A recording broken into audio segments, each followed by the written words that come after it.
आइए हमारे साथ कार्यक्रम में शामिल हो रहे हैं एक बेहद खास मेहमान, बंधन म्यूचुअल फंड के हेड ऑफ इक्विटीज़ मनीष गुनवानी साहब। आप 2023 से बंधन म्यूचुअल फंड के साथ हैं और करीबन करीबन 25 साल से ज़्यादा का लंबा गहरा अनुभव है आपका इक्विटी रिसर्च और फंड मैनेजमेंट का।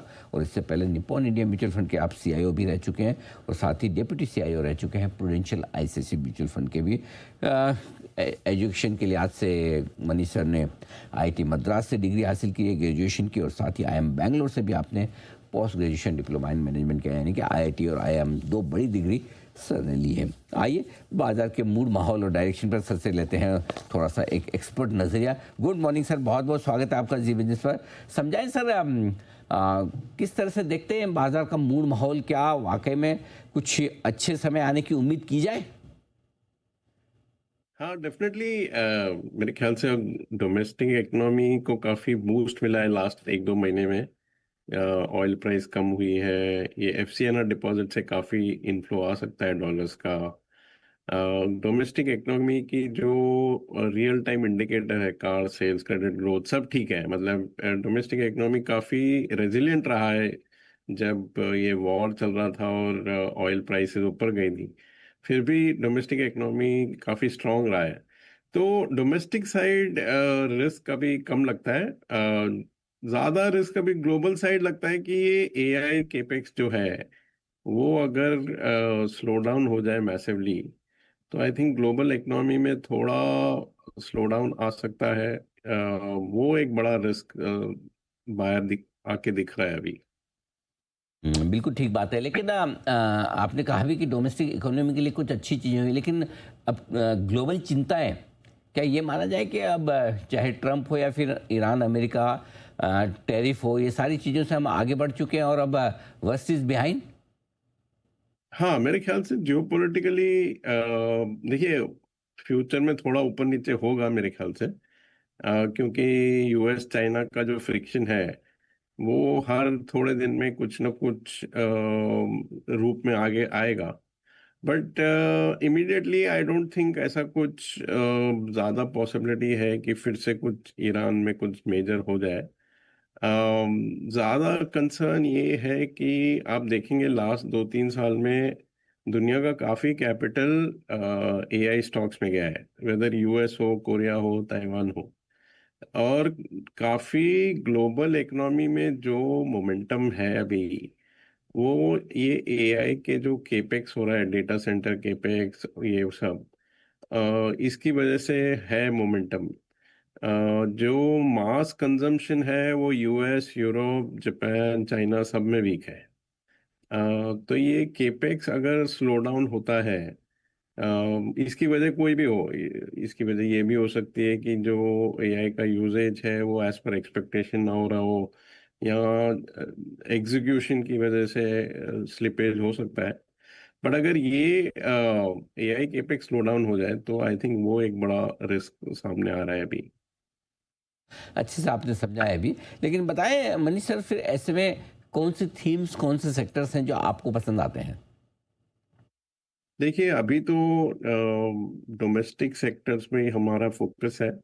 Banks, NBFCs, insurance, real estate, यहाँ हमें वैल्यूएशन और ग्रोथ प्रोस्पेक्ट्स की तुलना में अच्छा बैलेंस लग रहा है। मैक्रो भी थोड़ा मेरे ख्याल से सपोर्टिव है। तो ये सब सेक्टर्स में हमारे ख्याल से ज़्यादा रिटर्न बनेगा। बात है। ये सारे डिफेंस वगैरह जो सेक्टर्स हैं जहाँ बढ़िया हो सकता है, लेकिन आ, एक और स्ट्रेटजी में जो चाहता हूँ, large cap versus mid cap versus small cap, यहाँ कैसे देखते हैं? किस तरह के मतलब स्टॉक्स जो हैं, छोटे मझोले बड़े, किस तरह के स्टॉक्स में ज़्यादा बढ़िया एक्शन देखने को मिल सकता है? देखिए, शॉर्ट टर्म तो कहना मुश्किल है, बट हमारा व्यू काफ़ी साल से ये रहा है कि मीडियम टू लॉन्ग टर्म में स्मॉल कैप स्पेस में बेटर रिस्क रिवॉर्ड है। क्योंकि वहाँ चॉइस बहुत है, 700-800 स्टॉक्स देख सकते हैं। और काफ़ी ये जो टेक्नोलॉजी और जियो पोलिटिकल चेंजेस हो रहे हैं, मैनेजमेंट टीम्स में चेंज होता है, ये स्मॉल कैप्स में आपको बेटर प्राइसिंग मिलता है, ज़्यादा अपसाइड मिलता है। अगर ऑब्वियसली इसके लिए रिसर्च और काम ज़्यादा लगता है वर्सेस लार्ज कैप, बट अगर अच्छी टीम हो, अच्छी वाइड कवरेज हो, तो जो चॉइस है स्मॉल कैप में थीम्स का, सेक्टर्स का, मैनेजमेंट टीम्स का, वो चॉइस से हमें लगता है कि अगर आपके पास 3-5 साल का व्यू हो तो कंसिस्टेंटली अच्छा small cap fund large cap index को आउट परफॉर्म करेगा, ये हमारा मानना है। 5 साल प्लस का व्यू है तो फिर स्मॉल कैप फंड्स आपके लिए बेहतर हो सकते हैं। एक और सेक्टर है जिस पे आपसे राय लेना चाहता हूँ, वो है आईटी का। क्या वैल्यूएशंस आकर्षक दिखते हैं और इसलिए पैसा लगाना चाहेंगे या अभी दूर रहेंगे?